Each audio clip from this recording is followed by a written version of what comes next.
મિત્રો, આપણે જે ગુપ્ત યુગની વાત કરી રહ્યા છીએ કે જેને સુવર્ણ યુગ પણ ઇતિહાસકારો ગણાવે છે, તો આવા જ યુગની ચાલો આપણે શાસન વ્યવસ્થા જોઈએ કે આ યુગ છે ગુપ્ત યુગ, એને શા માટે એવું કયું શાસન વ્યવસ્થા હતી કે જે સુવર્ણ યુગમાં પરિવર્તન પામ્યું. તો ચાલો હવે આપણે જોઈએ ગુપ્ત યુગની શાસન વ્યવસ્થા.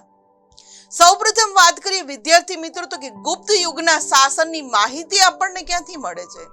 તો કે ગુપ્ત યુગના શાસનની જે માહિતી છે એ આપણને ગુપ્ત યુગ સમ્રાટોએ લખાવેલા અભિલેખો, સ્મૃતિઓ અને પુરાણોમાંથી આ ગુપ્ત યુગ શાસનની માહિતી આપણને મળી આવે છે.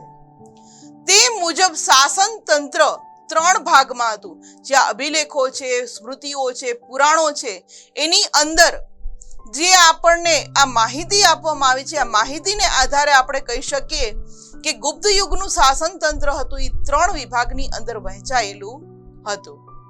જેમાં સૌ પ્રથમ હતું કેન્દ્રીય, ત્યારબાદ પ્રાંતીય અને ત્યારબાદ સ્થાનિક. આપણી પણ શાસન વ્યવસ્થા અત્યારે કંઈક આવી જ છે. આપણો ભારત દેશની અંદર પણ આપણને ખ્યાલ છે કે આપણા ભારતની જે એમ કહેવામાં આવે છે કે શાસન પ્રણાલી છે એ આવી જ છે કે કેન્દ્રીય છે, ત્યારબાદ પ્રાંતીય એટલે રાજ્ય વાઇઝ છે, અને ત્યારબાદ રાજ્યની અંદર આવેલા જિલ્લા એટલે કે સ્થાનિક વાઇઝ આપણે કહી શકીએ.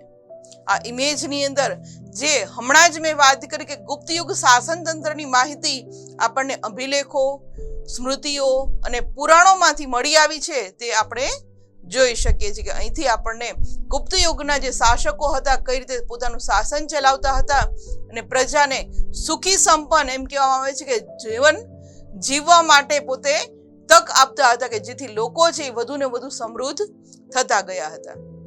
ત્યારબાદ કરીએ વિદ્યાર્થી મિત્રો તો ગુપ્ત શાસન તંત્રમાં સમ્રાટ વહીવટી તંત્રના કેન્દ્રમાં હતા.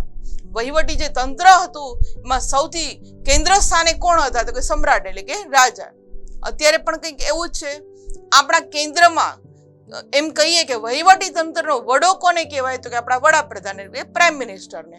તો એ સમયમાં પણ એ જ હતું કે સમ્રાટ છે એ વહીવટી તંત્રના કેન્દ્ર સ્થાને હતા. સમ્રાટ જે હોય મહારાજાધિરાજ, પરમ ભાગવત જેવા બિરુદ ધરાવતા હતા. કારણ શું હતું?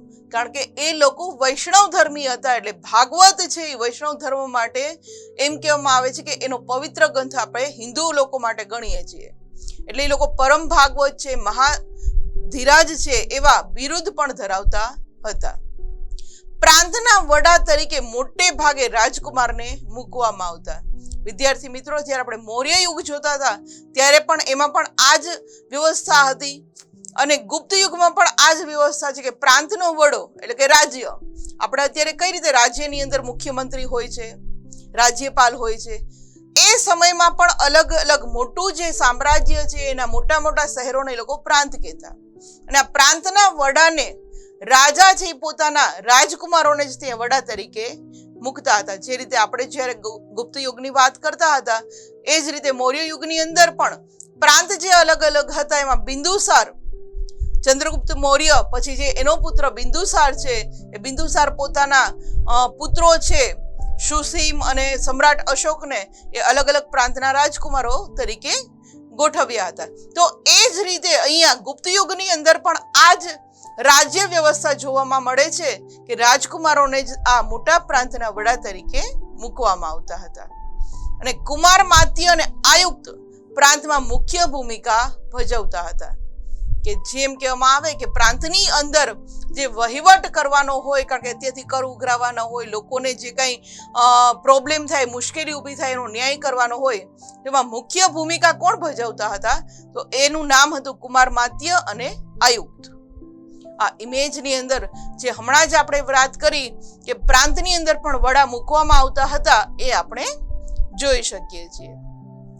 પ્રાંતને ભુક્તિ કહેવામાં આવતું હતું. અત્યારે આપણે રાજ્ય કહીએ છીએ, ગુજરાત રાજ્ય, મહારાષ્ટ્ર રાજ્ય, પણ એ સમયમાં જે પ્રાંત હતા એને ભુક્તિ નામ પણ આપવામાં આવ્યું હતું. અને પ્રાંતના વડાને પ્રાદેશિક કહેતા હતા. શું કહેતા હતા? પ્રાદેશિક કહેતા હતા. પ્રાંતને જિલ્લામાં વહેંચવામાં આવતું. અત્યારે પણ છે ને વિદ્યાર્થી મિત્રો, આપણું ગુજરાત રાજ્ય છે તો ગુજરાત રાજ્યની અંદર 33 જિલ્લાઓ આવેલા છે. એટલે મોટો જે પ્રાંત હોય એને જિલ્લામાં વહેંચવામાં આવતું હતું. અને જિલ્લાને શું કહેવામાં આવતું હતું કે વિષય કહેવામાં આવતું હતું. આપણે અત્યારે કહી રહ્યા છીએ કે ભારત દેશની અંદર અલગ અલગ રાજ્યો, રાજ્યોની અંદર અલગ અલગ જિલ્લા, જિલ્લાની અંદર અલગ અલગ તાલુકા અને તાલુકાઓની અંદર ગામડા, આ રીતે સમાવેશ કરવામાં આવેલો છે. તો ગુપ્ત યુગ સામ્રાજ્યની અંદર પણ વિદ્યાર્થી મિત્રો કંઈક આવું જ હતું કે આખું મગધ રાજ્ય, મગધની અંદર અલગ અલગ પ્રાંતને એ લોકો ભુક્તિ કહેતા અને પ્રાંતને પાછા અંદર જિલ્લામાં વહેંચવામાં આવતું અને જિલ્લાને એ લોકો વિષય તરીકે ઓળખતા હતા. ગ્રામ કક્ષાએ સમિતિ બનાવવામાં આવતી. જિલ્લાની અંદર ગામડાનો સમાવેશ થયેલો હશે એટલે ગ્રામ કક્ષાએ પણ સમિતિ બનાવવામાં આવતી હતી, જેમાં વડીલો, ગામના મુખી અને વયસ્ક નાગરિકનો સમાવેશ થતો હતો.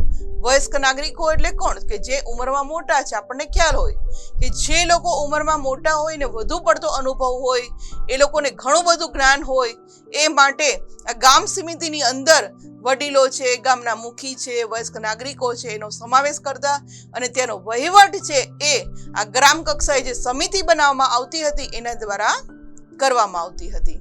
આ ઇમેજની અંદર જે હમણાં જ આપણે વાત કરી કે આખું કેન્દ્ર સ્થાને રાજા રહેતા, પણ આ કેન્દ્ર સ્થાને રાજા રહીને અલગ અલગ પ્રાંત, જિલ્લાની અંદર વહીવટ નાના એકમો કરીને સોંપવામાં આવેલું હતું. આ ઇમેજની અંદર જે આપણે કેસરી કલરનો ભાગ જે જોઈ રહ્યા છીએ એ આખો વિદ્યાર્થી મિત્રો મગધ સામ્રાજ્યનો હતો કે આટલું મોટું મગધ સામ્રાજ્ય ભારતની અંદર ફેલાયેલું હતું કે જેથી મગધના જે એમ કહેવામાં આવે છે કે રાજાઓ, ગુપ્ત યુગના રાજાઓ હતા, એને પોતાના આટલા મોટા રાજ્ય વિસ્તારને નાના પ્રાંત અને જિલ્લાની અંદર વહેંચી અને સરસ રીતે એમ કહેવામાં આવે કે વહીવટી એકમ બનાવેલું હતું.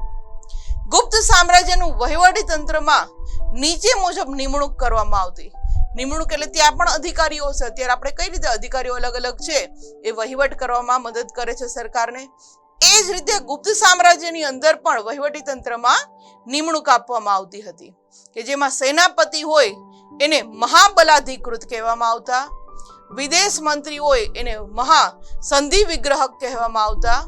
ત્યારબાદ મહેલો અને દ્વારોનો જે રક્ષકનો વડો હોય કે બહાર જે આપણે દ્વારપાલ કહીએ કે ભાલા લઈને આપણે પિક્ચરમાં જોતા હોય કે મહેલની બહાર ભાલું લઈને ઊભા હોય, તો આવા બધા જે રક્ષક હોય એના વડો જે હોય એને મહાપ્રતિહાર તરીકે ઓળખાતા હતા.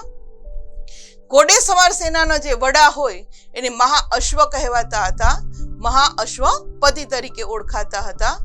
અને ત્યારબાદ હાથી સેનાનો જે વડો હોય એને મહાપિલુપતિ તરીકે ઓળખાતા હતા.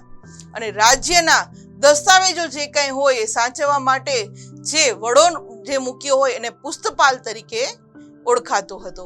આ ઇમેજની અંદર ગુપ્ત સામ્રાજ્યના વહીવટી તંત્રની અંદર જે એમ કહેવામાં આવતા કે મોટા જે અધિકારીઓ આપણે જે અત્યારે નામ આપીએ છીએ, તો આ અધિકારીઓને અલગ અલગ નામ આપવામાં આવેલા હતા અને એની નીચે આખું એમ કહેવામાં આવે છે કે એકમ ઊભું કરવામાં આવતું હતું કે જેથી ગુપ્ત સામ્રાજ્યનું વહીવટી તંત્ર એમ કહેવામાં આવે કે સુવ્યવસ્થિત છે આપણે કહી શકીએ.